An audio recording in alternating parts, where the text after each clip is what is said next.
విశాఖ గాజువాక సంక్రాంతి పండుగ సందర్భంగా పోలీస్ వారి విన్నపం. గాజువాక ఏసీపీ ప్రజలకు సూచించారు.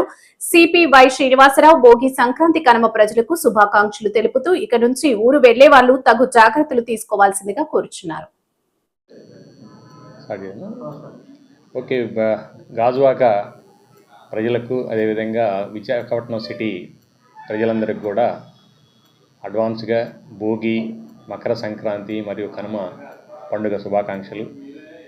ఈ సంక్రాంతి పండుగ సందర్భంగా చాలామంది మరి గాజువాక వాసులు కానీ తర్వాత సిటీలో ఉన్నవాడు చాలామంది కూడా సొంత ఇళ్లకు పోయి పండుగ జరుపుకునే ఆనందంలో ఉన్నారంతా. చాలామంది ఇప్పటికే ఇళ్ళు ఇక్కడి నుంచి వెళ్ళి సొంత గ్రామాలకు వెళ్ళిన సందర్భం ఉంది.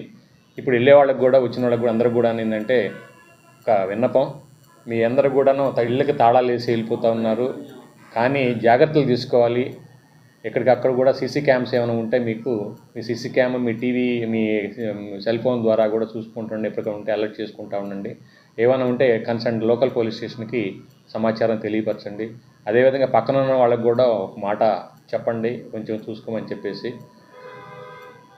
లోకల్ స్టేషన్ కూడా చెప్తే కూడా మేము ఏదైతే ఇళ్ళు ఉన్నాయో మీ ఇంటి మీద కూడా దృష్టి పెట్టి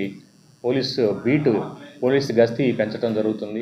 అదేవిధంగా మీరు వెళ్ళేటప్పుడు వచ్చేటప్పుడు కూడా ట్రాఫిక్ హెవీగా ఉంటుంది కాబట్టి జాగ్రత్తగా, మరి మంచు ప్రభావం ఉంది, ఎర్లీ మార్నింగ్ కాకుండా కొంచెం ఎండబడిన తర్వాతే బయలుదేరితే మీకు ఎలాంటి ప్రమాదాలు జరగకుండా ఉండే అవకాశం ఉంది. కాబట్టి అదేవిధంగా మిగతా ప్రజలకు ఏంటంటే ఇక్కడ ఉన్న ప్రజలకు ఒక విజ్ఞప్తి, ఈ సంక్రాంతి సందర్భంగా మరి ఆనందంగా జరుపుకుంటారు.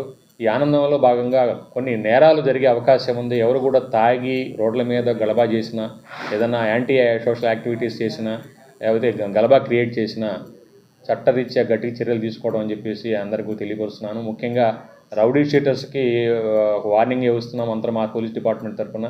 ఎవరు కూడాను వాళ్ళ యాక్టివిటీస్ మా ఏరియాలో ఉన్న ఏదన్నా యాక్టివిటీస్కి మరి పాల్పడిన వాళ్ళ మీద గట్టి చర్యలు తీసుకోవడం జరుగుతుందని చెప్పేసి అందరికీ తెలియపరుస్తున్నాం మీ మీడియా ముఖంగా. అదేవిధంగా మరి ఈ అవుట్స్కట్స్లో విలేజ్ ఏరియాల్లో కూడా మనకి ఏదైతే చుట్టుపక్కల విలేజ్ ఏరియాలో కూడా కొన్ని చోట్ల ఈ కోడిపందాలు జరిగే అవకాశం ఉంది. పాత రోజుల్లో కూడా ఉన్నాయి. కొంతమంది ఆర్గనైజర్స్ మేము కూడా ఐడెంటిఫై చేయడం జరిగింది. వాళ్ళందరి మీద కూడా గట్టి చర్యలు తీసుకుంటాం. ఎవరు కూడాను మరి కోడిపందాలకు పర్మిషన్ లేదు. కోడిపందాలు మరి పర్మిషన్ లేకుండా లేకపోతే ఎక్కడన్నా కూడా ఇల్లీగల్గా ఇలాంటి కోడిపందాలు చేసినట్లయితే తప్పనిసరిగా వాళ్ళ మీద యాక్షన్ తీసుకోవడం జరుగుతుంది.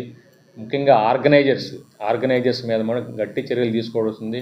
నాన్ బెయిలబుల్ సెక్షన్ కింద వాళ్ళ మీద అరెస్ట్ చేయడం జరుగుతుందని చెప్పేసి మీ అందరి ముఖంగా తెలియపరుస్తూ ఉన్నాం. అందరు కూడాను ఆనందంగా సంక్రాంతి పండుగ జరుపుకోవాలి, ఎలాంటి అపశృతులు లేకుండా ఆనందంగా ఈ పండుగ జరుపుకోవాలని చెప్పేసి అందరిని కోరుకుంటూ మరొకసారి అందరికీ కూడా శుభాకాంక్షలు తెలియపరుస్తాం.